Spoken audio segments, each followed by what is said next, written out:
Hello student, आज हम लोग डिस्कस करेंगे समांतर क्रम संयोजन। इसके पहले हम लोग डिस्कस करे थे सीरीज वाला। ठीक है, तो समांतर क्रम संयोजन में क्या होता है देखते हैं। ठीक है, तो समांतर क्रम संयोजन में क्या बोलता है, इसका डिफिनेशन क्या बोलता है। समांतर क्रम में प्रत्येक प्रतिरोध के सिरों के बीच एक विभांतर होता है। ठीक है, ये समांतर क्रम संयोजन है जो कि प्रत्येक सिरे, ये सिरे आपका ए हो गया और ये सिरे आपका हो गया बी हो गया, इन सिरों के बीच ए और बी के बीच एक क्या होता है, विभांतर होता है। और ये विभांतर आपका क्या होता है, आपका कांस्टेंट होता है, मतलब इसका वैल्यू क्या होगा, कांस्टेंट होगा। ठीक है, अब इसमें कैसा होता है देखो, एक सिरे ए से एक सिरे बी में एक क्या है, सेल जोड़ देते हैं और यहाँ पे एक कुंजी अर्थात एक बटन होता है, तो बटन को ऑन ऑफ करते हैं। ठीक है, तो यहाँ से सेल से क्या होता है, अपन धारा प्रवाहित करते हैं। तो धारा कितना प्रवाहित करें, यहाँ से आई प्रवाहित किया। ठीक है, अब आई प्रवाहित करने के बाद देखो यहाँ पे कितना नोड है आपका, 1 2 3।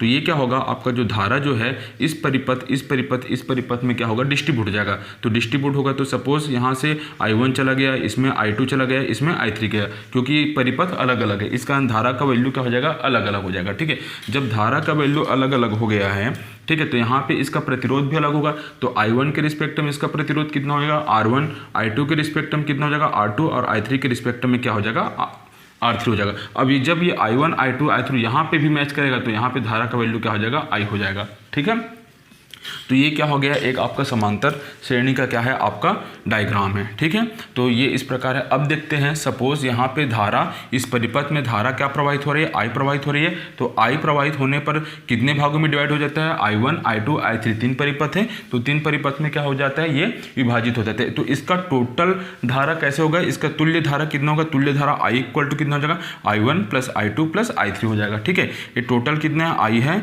जो 3 भागों में डिवाइड हो रहा है। ठीक है, अब देखते हैं ओम का नियम। ओम का नियम क्या होता है, V इक्वल टू क्या होता है, IR होता है। ठीक है, लेकिन हमको किसके रिस्पेक्ट में देखना है, धारा के रिस्पेक्ट में देखना है। तो धारा I इक्वल टू क्या हो जाएगा, V अपान क्या हो जाएगा, R1 हो जाएगा। ठीक है, इसको समीकरण नंबर 2 दिए। ठीक है, अब देखो सपोज यहाँ पे आपका धारा, पहला परिपथ, ये परिपथ 1 है, ये परिपथ 2 है और ये परिपथ 3 है। ठीक है, पहला परिपथ में देखो, अगर पहला परिपथ में आपका धारा I1 है, विभांतर क्या है आपका, कांस्टेंट है, तो V हो गया।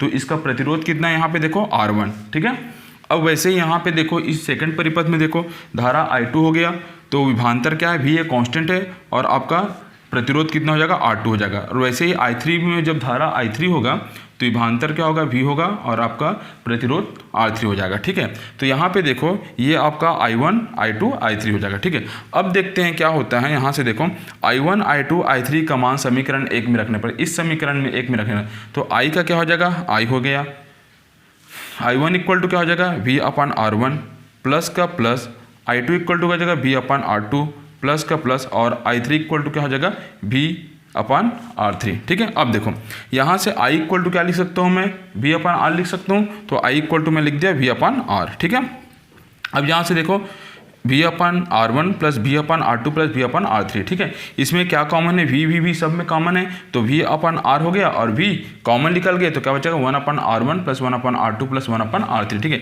यहाँ से V और यहाँ से V कैंसिल आउट हो गया, तो 1 अपान R इक्वल टू कितना हो जाएगा, 1 अपान R1 प्लस 1 अपान R2 प्लस 1 अपान R3। ये क्या है, आपका समांतर श्रेणी का तुल्य प्रतिरोध है। कल मैं आप लोग को एक न्यूमेरिकल भेजा था, उसमें समांतर श्रेणी और सीरीज क्रम दोनों में निकालना था। उस न्यूमेरिकल को इसके फार्मूला में आप लोग बना देना। ठीक है, न्यूमेरिकल में क्या क्या दिया था आपका, 3, 6 और 8 ओम दिया था। तो इसका क्या निकालना था आपका, तुल्य प्रतिरोध, किसमें, समांतर श्रेणी में। तो समांतर श्रेणी में तुल्य प्रतिरोध कितना हो जाएगा, 1 अपान R इक्वल टू कितना हो जाएगा, 1 अपान 3 प्लस 1 अपान 6 प्लस 1 अपान 8। ठीक है, इसका एलसीएम लेना और सॉल्व कर लेना तो आ जाएगा। ठीक है, अब इसका एलसीएम कैसे होगा देख लेते हैं थोड़ा सा। ठीक, फटाक से इसका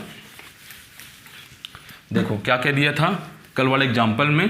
ठीक है, आपका R1 दिया था आपका 3 ओम, ठीक है, R2 दिया था आपका 6 ओम, और R3 दिया था कितना आपका 8 ओम दिया था। ठीक है, अब 1 अपान R इक्वल टू क्या हो जाएगा, समांतर में R1 प्लस 1 अपान R2 प्लस कितना हो जाएगा, 1 अपान R3 हो जाएगा। ठीक है, तो 1 अपान R हो जाएगा, 1 अपान R का वैल्यू 3 प्लस 1 अपान 6 प्लस क्या हो जाएगा, 1 अपान 8। ठीक है, इसका एलसीएम लेंगे तो एलसीएम कैसे लेते हैं, 3 6 8। ठीक है, कितना टाइम से जाएगा, 2 टाइम्स में 3 1 जा 3 का 3 हो जाएगा, 2 3 जा 6, 2 4 जा 8 हो जाएगा। ठीक है, उसके बाद फिर क्या जाएगा, 2 से जाएगा तो 3 3 2 2 जा 4। ठीक है, उसके बाद किससे जाएगा ये, फिर 2 से जाएगा 3 3 1 हो जाएगा, फिर किससे जाएगा आपका 3 से जाएगा तो 1 1 1, 3 2 जा 6 6 इंटू 2 कितना हो जाएगा 12, 12 इंटू 2 कितना हो जाएगा 24, ठीक है।